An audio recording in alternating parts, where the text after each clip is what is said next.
Hello there. Oh, bug!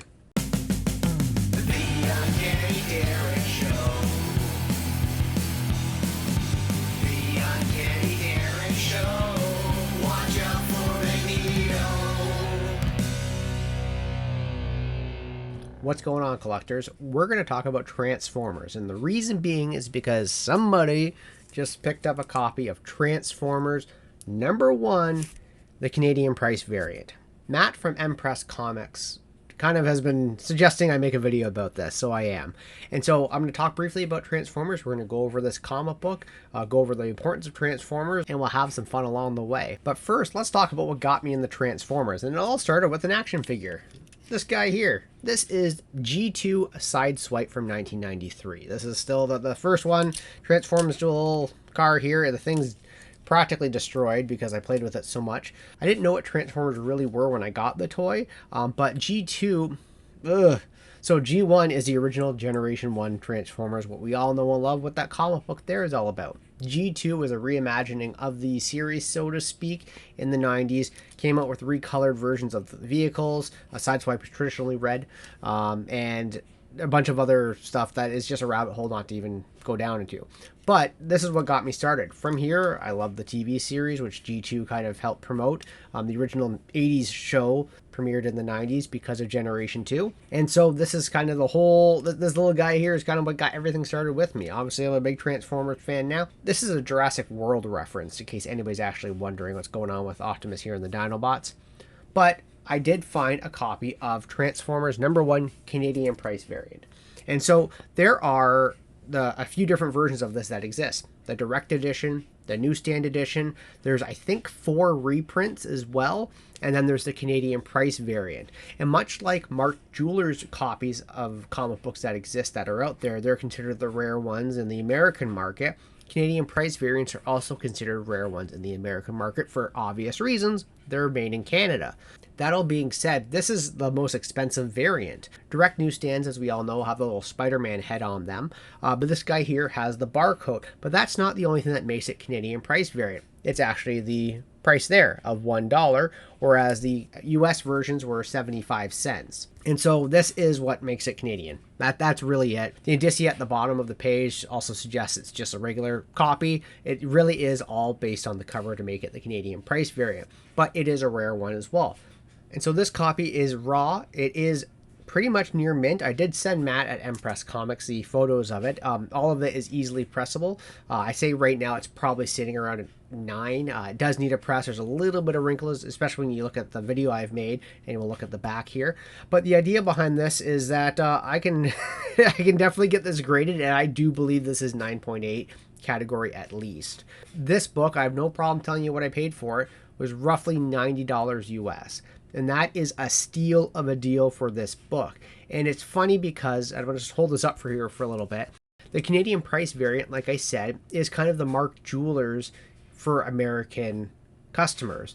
But in Canada, the Canadian price variant isn't that big of a deal. I made a video about the Canadian price variants and the Canadian comic book industry in a separate video months and months ago, so go take a look at that video and see what I had to say.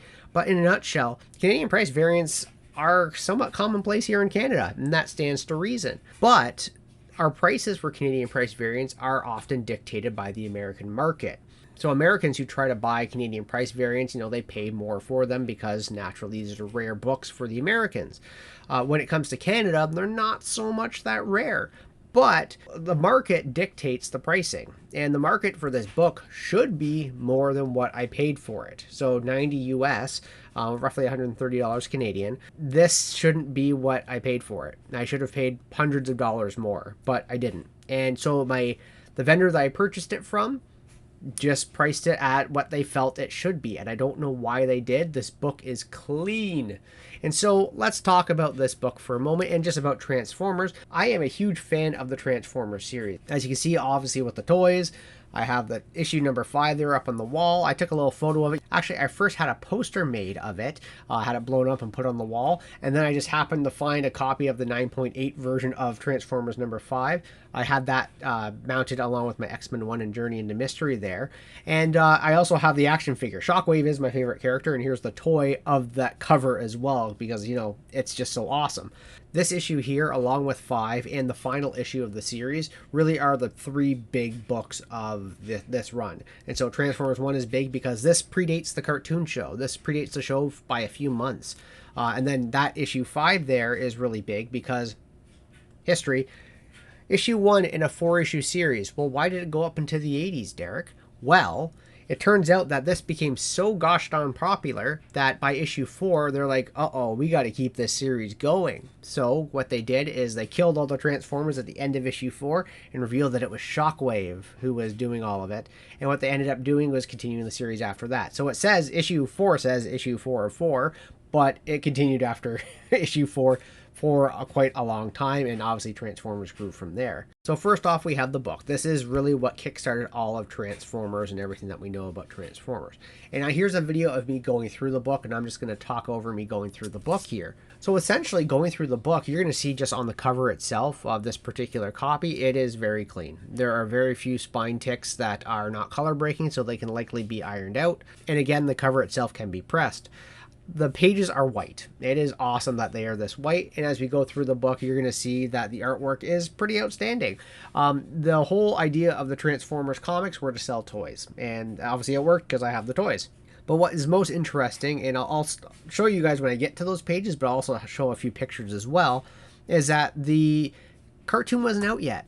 And so the really interesting thing about the artwork in this book, the art was done by Frank Springer, is that the book itself came out before the cartoon, and so the only reference Springer had to do the characters were the toys. And so the series evolved more as the story went on, and so did the artwork. And so you're going to see as I get to them, Ironhide here is based off of his toy, as is Ratchet, as is Brawn. And these characters, they have evolved much more, as I'll show the comparisons of what they actually transform into.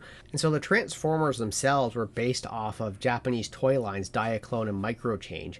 And so these characters or these toys were retrofitted to fit this comic book. And so not all of it made sense. So the American markets have these Japanese toys that said, how can we make characters out of these in a comic book and in a cartoon show? And they made it work, which is why some of these things don't make a whole lot of sense with how these characters are.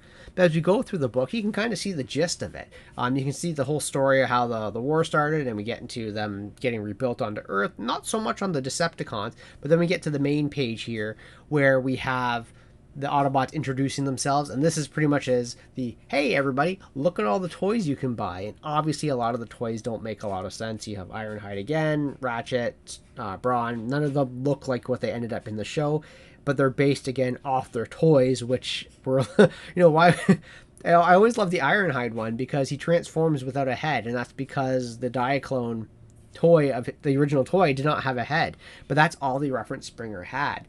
So again, this was the first piece and the first start of what made Transformers the Transformers. And of course, I should go to mention that this cover is done by Bill Sienkiewicz. So, like, it is huge names all over. Marv Wolfman helped with, and Jim Shooter helped with creating this.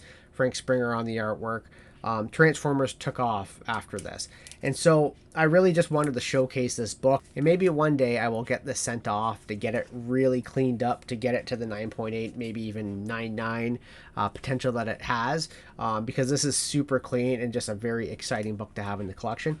This also goes to show that patience is a virtue, because I have always wanted a copy of this book.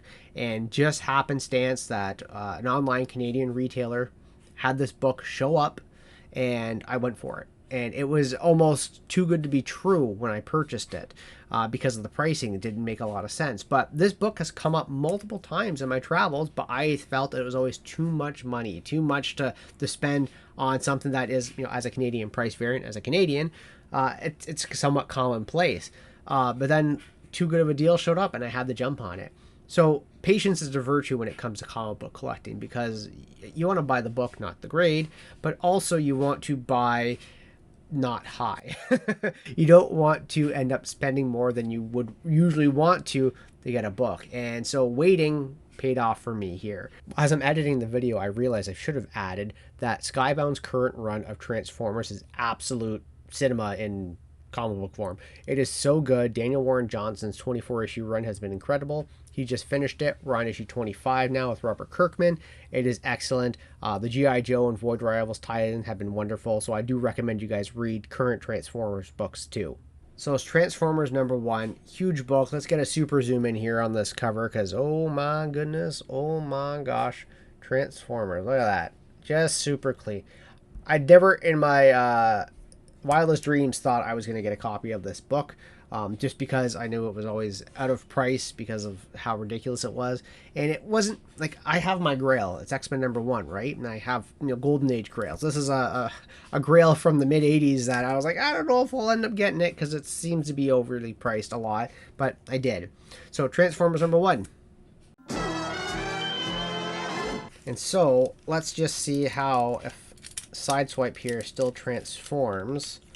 I lost the gun with him. Oh yeah, it goes okay. He's just missing, he's missing the window. He kind of looks like Kit, doesn't he? There's the side, and it should say swipe on the other fin, but oh well. And yeah, that's that. It's, watch. Da-na-na-na-na. Did you ever play it and just like made that sound until the thing fully transformed?